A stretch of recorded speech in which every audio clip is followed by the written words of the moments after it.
Gloria a Dios. Bienvenidos a la tercera clase, sí, tercera, del curso de ética cristiana. Hemos podido observar a la luz de este curso que la ética cristiana no se trata de adoptar conductas, formas de conducirnos en manera externa y como un asunto de obras. No. Se trata de reflejar la transformación llevada a cabo por Dios en nosotros. Hoy vamos a ver a Cristo como el modelo perfecto de vida ética. El modelo perfecto de vida ética. Es, vamos a decirlo así, la ética encarnada. Más que enseñanza, es una vida vivida. Una vida vivida. Hasta este punto hemos establecido que la ética cristiana tiene su fundamento en Dios, su estándar en su santidad y su necesidad en la condición caída del hombre. Pero ahora llegamos al centro glorioso de toda ética bíblica, Jesucristo. Cristo no vino simplemente a enseñar principios morales, Él vino a encarnarlos.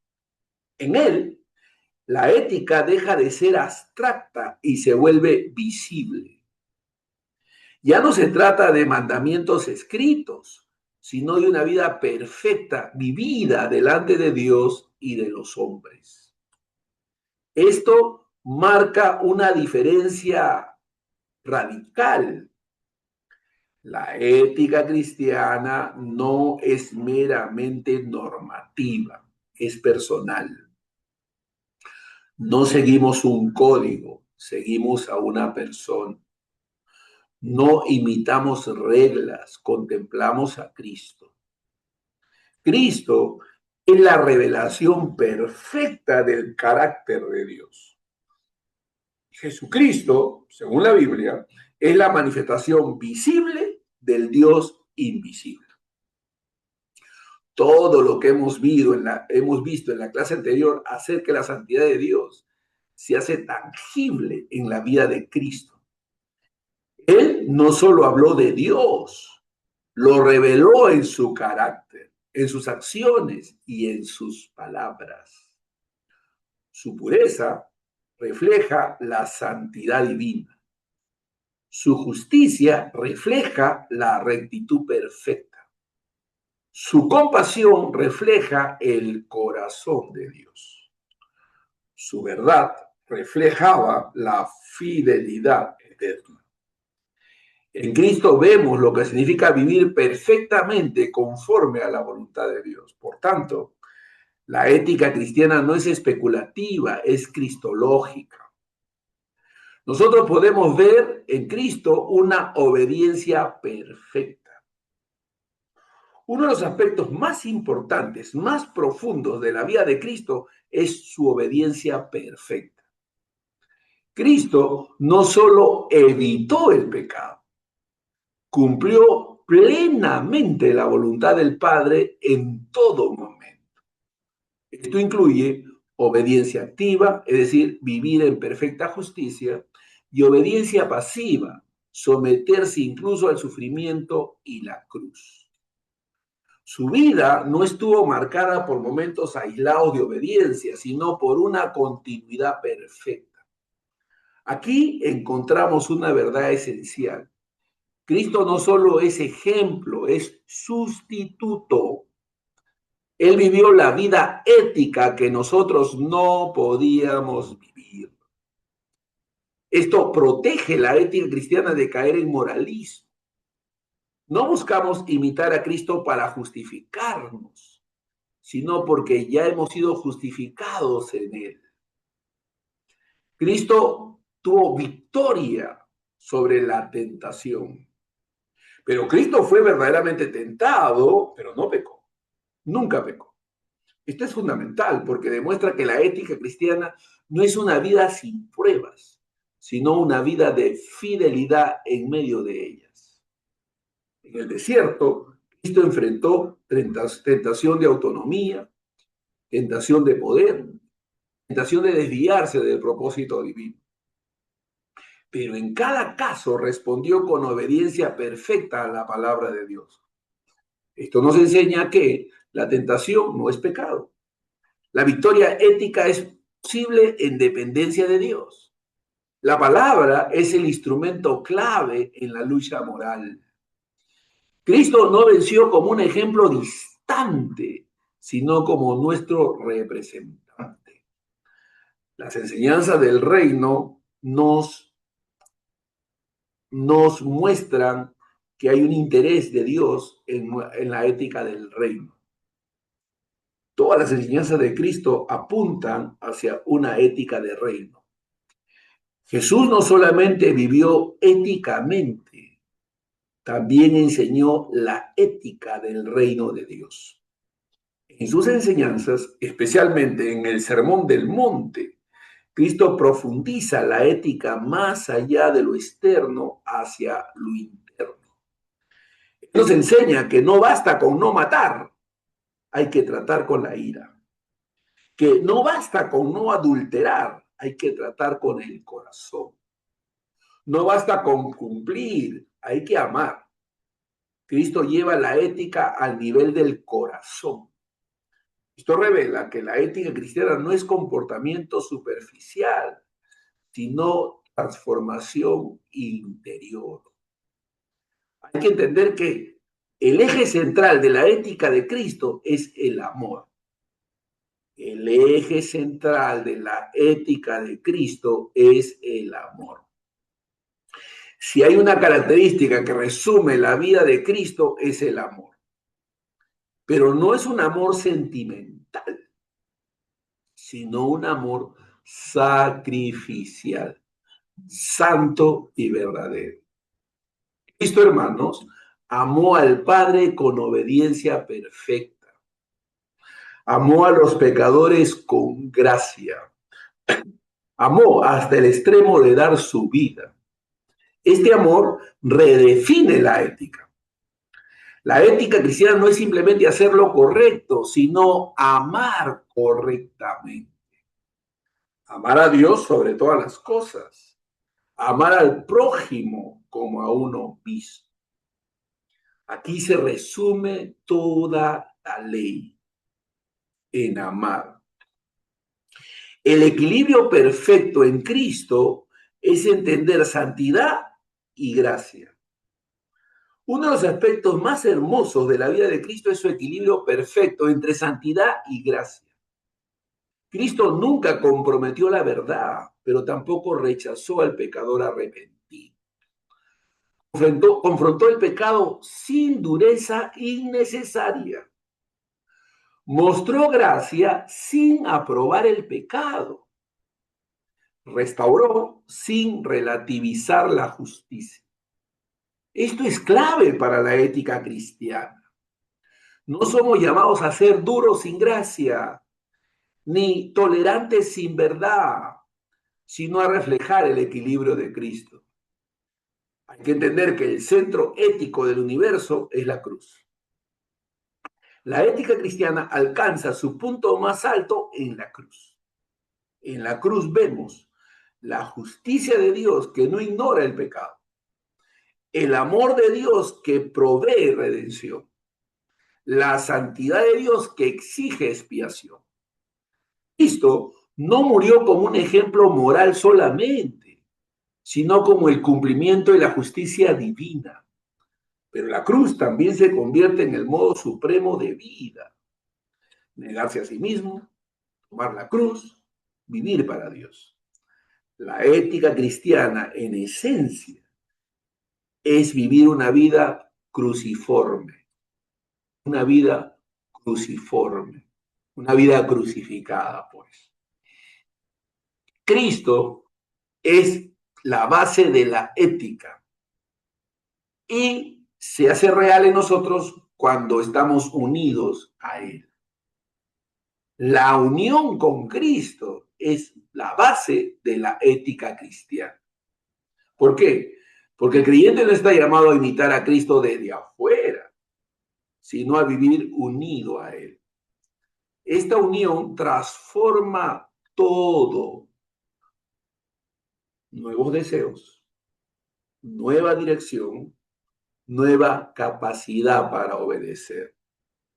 La ética deja de ser una imitación externa y se convierte en una expresión interna. Ya no es intentar ser como Cristo, sino Cristo viviendo en nosotros. Finalmente, la ética cristiana no solo tiene a Cristo como modelo, sino como meta. El propósito del creyente es ser conformado a la imagen de Cristo. Cada decisión ética, cada acto de obediencia, cada lucha contra el pecado apunta a ese fin, parecerse más y más a Él. La ética no es solo correcta conducta, es transformación progresiva hacia Cristo. Transformación progresiva hacia Cristo. Cristo no vino simplemente a enseñarnos cómo vivir, vino a darnos vida. Él es el modelo perfecto, el sustituto suficiente, la fuente continua, la meta final. Sin Cristo, la ética es imposible. Con Cristo, la ética se vuelve una expresión de vida transformada. Por tanto, la ética cristiana no consiste en esforzarnos por alcanzar un estándar imposible, sino en vivir en comunión con aquel que ya cumplió perfectamente ese estándar. Que Dios nos enseñe cada vez el camino, que podamos aprender y seguir el camino que Él caminó perfectamente por nosotros. Que nos perdone por intentar a veces vivir sin depender de Él, por a veces reducir la ética a esfuerzo humano, por tratar de formar en nosotros su carácter sin buscar reflejar su amor, su verdad y su santidad. Que en realidad cada área de nuestra vida sea una manifestación de su obra en nosotros y que podamos vivir no para nosotros mismos, sino para su gloria. Es importante que comprendamos lo que significa realmente la unión con Cristo y la nueva identidad moral. Que podamos entender lo que significa la unión con Cristo y la nueva identidad moral. El corazón de la vida cristiana es estar en Cristo. De modo que si alguno está en Cristo, ese es el corazón de la vida cristiana. Si hay una doctrina que transforma radicalmente la comprensión de la ética cristiana, es la doctrina de la unión con Cristo. No se trata simplemente de seguir a Cristo, ni solo de creer en Él, sino de estar unidos a Él. Esta unión no es simbólica ni superficial, es espiritual, real y determinante para toda la vida del creyente. La Escritura describe esta realidad con expresiones profundas. En Cristo, con Cristo, alabado sea Dios, son términos bíblicos. Cristo en vosotros, dice el apóstol Pablo. Esto significa que la vida cristiana no es una imitación externa, sino una participación interna. Y aquí encontramos una verdad fundamental. La ética cristiana fluye de la unión con Cristo. Ojo, la ética cristiana fluye de la unión con Cristo. A veces cuando planteamos este tema, este curso, la gente suele no comprender con plenitud de lo que vamos a hablar. Para mucha gente, muchos cristianos, ética cristiana tiene que ver con asuntos de formas, no de fondo. Nosotros estamos viendo, hermanos, que sí, hablamos de ética cristiana, pero como una expresión que fluye de la unión con Cristo. Esto es fundamental, amados. Esto es fundamental. La unión con Cristo es una realidad espiritual transformadora. La unión con Cristo es una realidad espiritual transformadora. En la Biblia se nos enseña que la unión con Cristo es el eje de la salvación. Todo lo que Cristo es y ha hecho se aplica al creyente a través de esta unión. Su muerte es nuestra muerte. Su resurrección es nuestra vida nueva. Su justicia es nuestra justicia. Pero esta unión no solo afecta nuestra posición delante de Dios, sino también nuestra práctica diaria. No somos simplemente personas perdonadas, somos personas transformadas. La ética cristiana, entonces, no nace de un esfuerzo independiente, sino de una vida que participa de Cristo. Tenemos una nueva identidad. De pecadores hemos pasado a ser hijos. Uno de los errores más comunes en la vida cristiana es intentar cambiar el comportamiento sin entender la identidad. Uno de los errores más comunes en la vida cristiana es intentar cambiar el comportamiento sin entender la identidad. El creyente ya no es definido por su pasado, ni por su pecado, ni por sus fallas. Su identidad ahora está en Cristo. Esto implica de esclavo a hijo, de condenado a justificado, de enemigo a reconciliado, de muerto a vivo. Y esta nueva identidad redefine completamente la ética. El creyente no vive correctamente para convertirse en algo, sino porque ya ha sido hecho algo nuevo. Debe haber coherencia entre nuestra ética y nuestra identidad. Debe haber coherencia. Aquí encontramos uno de los principios más poderosos de la ética cristiana. Vivir conforme a lo que ya eres en Cristo. La ética no es un intento de alcanzar una identidad, sino una expresión de una identidad ya otorgada. Por ejemplo, no dejamos el pecado para ser santos. Lo dejamos porque ya hemos sido santificados. No amamos para ser aceptados. Amamos porque ya somos aceptados. No obedecemos para ser hijos. Obedecemos porque ya lo somos. Esto transforma completamente la motivación. La obediencia deja de ser carga y se convierte en coherencia. Hemos muerto al pecado. Esta es nuestra realidad presente. Ojo, hemos muerto al pecado y esta es una realidad presente. La unión con Cristo implica que el creyente ha muerto al pecado. Esto no significa que el pecado ya no esté presente, sino que ya no tiene dominio absoluto.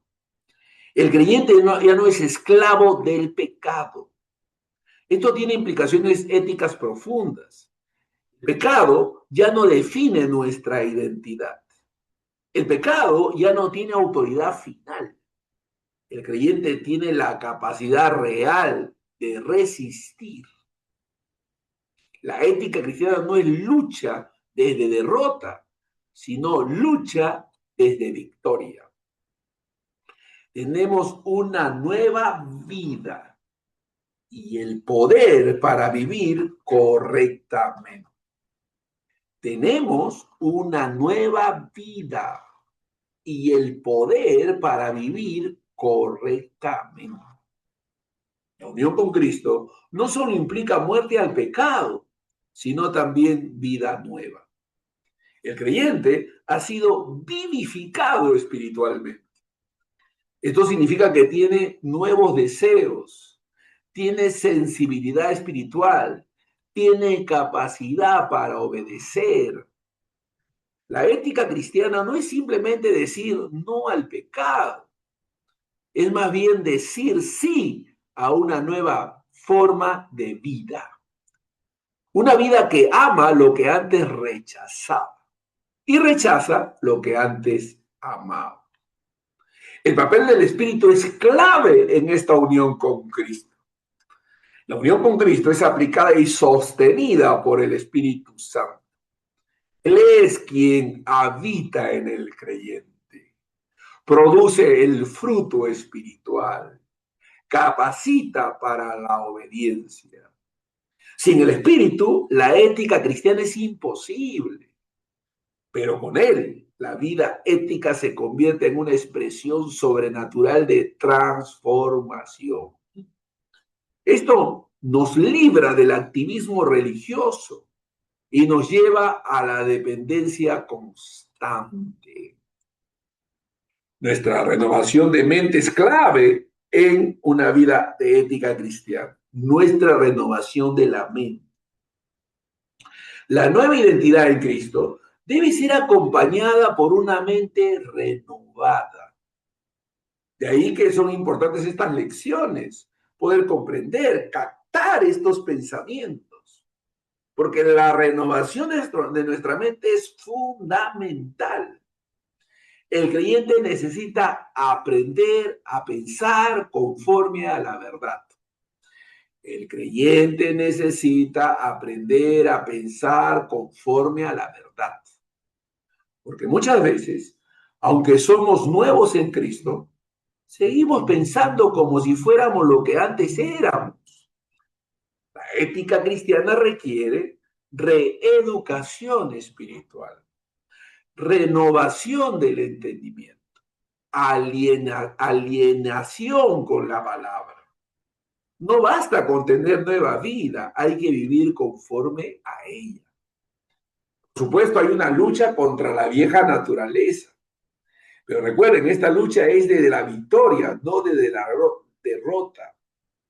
Aunque el creyente tiene nueva identidad, aún enfrenta la presencia del pecado. No el poder del pecado, pero la presencia del pecado. Esto genera una tensión real, lo que somos en Cristo y lo que aún experimentamos en la carne. Aquí es donde la ética cristiana se vuelve práctica. No negamos la lucha, pero tampoco nos rendimos a ella.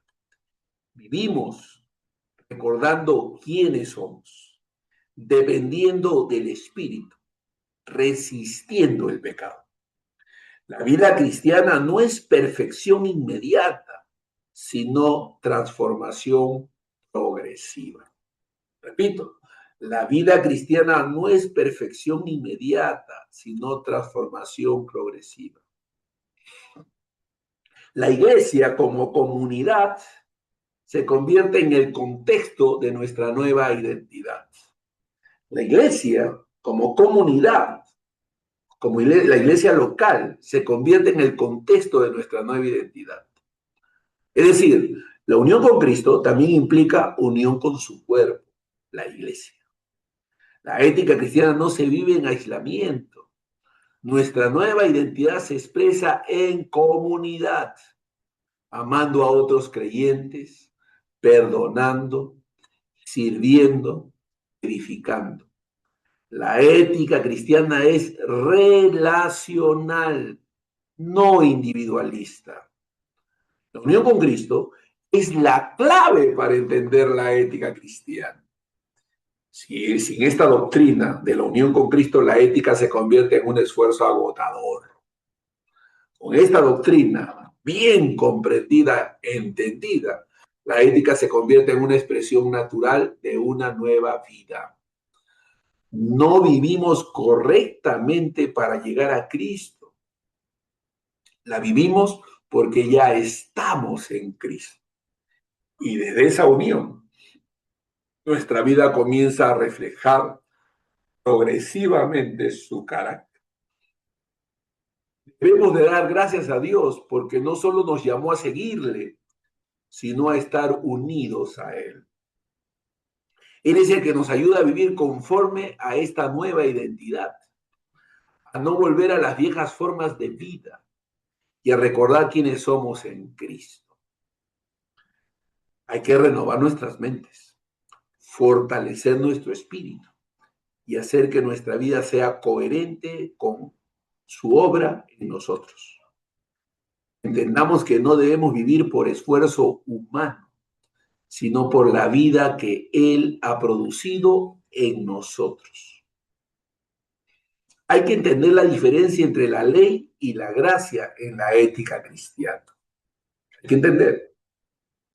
Hay una tensión mal entendida. Pocas áreas han generado tanta confusión en la vida cristiana como la relación entre la ley y la gracia. Algunos, al enfatizar la gracia, han llegado a despreciar la ley. La Biblia dice que la ley es santa y pura, hay que tener cuidado. Otros, al exaltar la ley, han minimizado la gracia. El resultado ha sido una distorsión doble. Por un lado, el legalismo que intenta producir justicia por medio de la ley y el libertinaje que usa la gracia como excusa para el pecado. Sin embargo, la Escritura no presenta una contradicción entre ley y gracia, sino una relación profundamente armoniosa cuando se entiende correctamente. La ética cristiana madura nace precisamente de esta comprensión equilibrada. ¿Qué es la ley? Porque la ley tiene su naturaleza y propósito. La ley de Dios no es una carga arbitraria, es una expresión del carácter de Dios. La ley revela la santidad de Dios, la justicia de Dios, la voluntad moral de Dios. Por tanto, la ley no es mala, es buena, justa y perfecta. El problema no está en la ley, sino en el hombre caído. La ley no fue dada para salvar, sino para revelar el estándar divino, la condición humana y la necesidad de redención. La ley es como un espejo, muestra lo que somos, pero no puede transformarnos.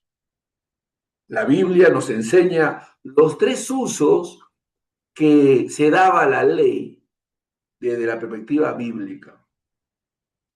En la Biblia se identifican tres usos principales de la ley. La ley civil, que tenía como propósito restringir el mal en la sociedad, aunque no regeneraba, limitaba la corrupción humana. El uso pedagógico de la ley revelaba el pecado y conduce al hombre a Cristo. Muestra nuestra incapacidad y nos lleva a depender de la gracia. También el uso normativo. La ley sirve como guía para la vida cristiana. Número uno, no como medio de salvación, sino como una dirección para vivir conforme al carácter de Dios. Este tercer uso es esencial en la ética cristiana. No vivimos conforme a la ley porque tratamos de cumplirla, pero caminamos en los principios divinos porque la ley ha sido escrita ahora en la tabla de nuestros corazones. La gracia es más que perdón, es transformación. Escribiré las leyes en sus corazones, dice la Biblia. Esa ley santa y pura mora en nosotros, ha sido escrito en nosotros. No solo la ley, el dador de la ley mora y habita en nosotros. Nosotros somos templo del Dios viviente. Eso significa que la gracia, a través de la gracia, no solamente obtenemos perdón, somos transformados. Hay que entender que la gracia no es simplemente indulgencia divina. No es Dios ignorando el pecado, sino Dios actuando poderosamente para salvar y transformar. La gracia justifica al pecador, regenera el corazón y nos capacita para vivir en obediencia. La gracia no anula la ética, la produce. Donde la ley señala el camino, la gracia da la capacidad de caminarlo. Existe una relación correcta entre la ley, que ahora mora en nuestros corazones, porque ha sido escrita en ella, y la gracia que nos capacita para vivir en la voluntad de Dios. La ley nos muestra lo correcto, pero la gracia nos capacita para vivirla, para caminar. Separar estas dos realidades produce distorsión. No entender el propósito de la ley puede traer confusión y desorden. Pero por otro lado, no entender la gracia que nos libera de la ley es vivir en condenación y frustración. Así que debemos tener una comprensión equilibrada del propósito de la ley y el propósito de la gracia. La verdad mora en nosotros y somos sostenidos por el poder de Dios. Hemos sido liberados de la ley como condenación. Hemos sido librados de la maldición de la ley. La Escritura enseña que el creyente ha sido liberado de la ley del pecado, de la maldición de la ley, pero vivimos en un sistema distinto. Nosotros estamos bajo el sistema de la justificación. Nosotros entendemos que el único medio para ganar la aceptación es a través de Cristo y que Cristo es la fuente de nuestra salvación. La ley revela el carácter de Dios, era una guía temporal para restringir el pecado y revelar el pecado, y en realidad es el carácter y la expresión del amor de Dios. Pero hay que entender que la libertad cristiana no es libertad de la obediencia, sino libertad para obedecer correctamente. Debemos tener cuidado de caer en el legalismo. Este es siempre un peligro. El legalismo ocurre cuando usamos mal el propósito de la ley, cuando la ley se usa de manera incorrecta.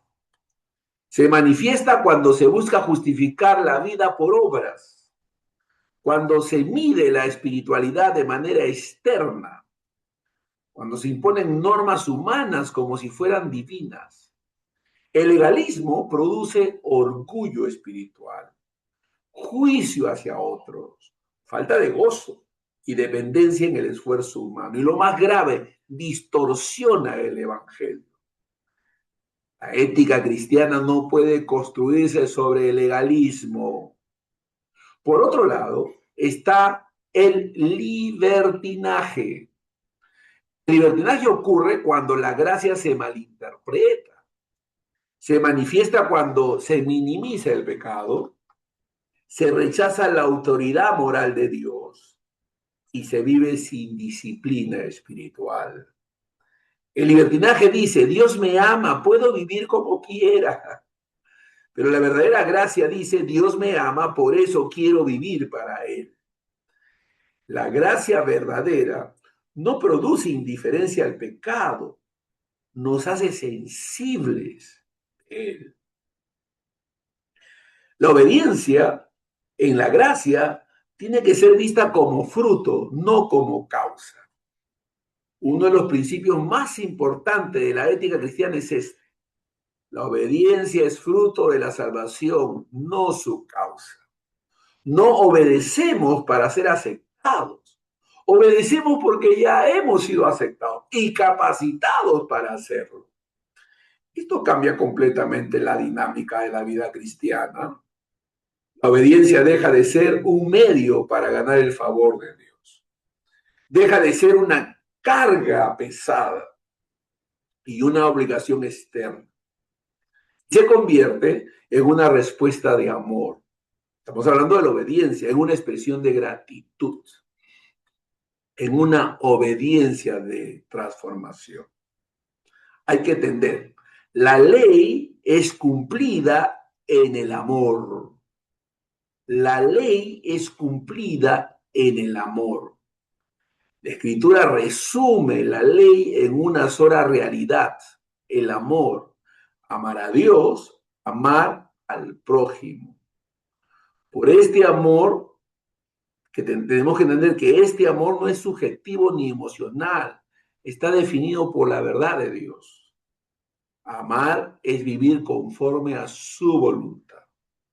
Por tanto, la ética cristiana no es simplemente cumplimiento de reglas, sino de vida de amor guiado por la verdad. La relación entre la ley y la gracia es fundamental para una ética cristiana saludable. Cuando tenemos correctamente esta relación, evitamos el legalismo que esclaviza, evitamos el libertinaje que engaña y vivimos en la libertad que transforma. La ley nos muestra el camino, la gracia nos da la fuerza y Cristo es el centro de todo. Debemos dar gracias a Dios por la ley, tiene su propósito porque revela su carácter. Pero debemos ser agradecidos por su gracia que transforma nuestros corazones. Él ha perdonado todo de cómo hemos vivido en el legalismo, confiando en nuestras obras, con el libertinaje, ignorando su verdad. Debemos aprender a vivir en el equilibrio del Evangelio, guiados por su verdad y sostenidos por su gracia, entendiendo que nuestra obediencia no debe ser un intento de ganarle, sino una respuesta de amor a Dios. El Espíritu Santo es clave en la transformación ética. El Espíritu Santo es clave en la transformación ética. La ética cristiana es una obra sobrenatural. Repito, la ética cristiana es una obra sobrenatural. Después de haber comprendido la relación entre la ley y la gracia, surge una pregunta inevitable. ¿Cómo vive realmente el creyente esta vida ética? La respuesta no se encuentra en la disciplina humana, ni en la fuerza de la voluntad, ni en la mera instrucción doctrinal. La respuesta se encuentra en la obra poderosa y continua del Espíritu Santo. La ética cristiana no es en esencia un proyecto humano, es una obra divina. El Espíritu Santo no solo informa la mente, sino que transforma el corazón. No solo instruye, sino que capacita. No solo señala el camino, sino que nos lleva a caminar en él. Por tanto, toda ética cristiana auténtica es dependiente del Espíritu. El Espíritu Santo es la persona divina. Él no es una fuerza impersonal, es una persona divina.